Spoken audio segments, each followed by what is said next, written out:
Hey everyone, Anderson here from EAATA.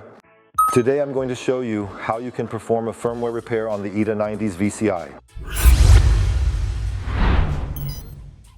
Guys, I'm going to show you exactly how to perform a firmware repair on the EAATA 90. Sometimes, after using it many times, a firmware repair really does become necessary, and I'll be showing you how to do it step by step.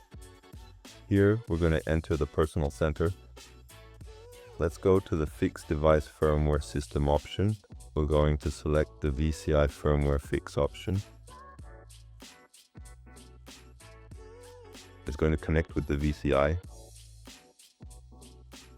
It's already connected.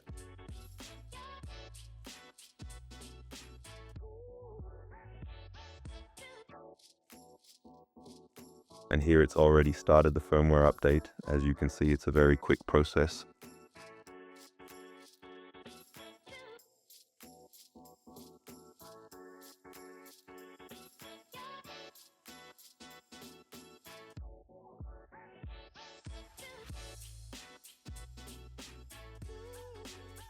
Firmware installed successfully.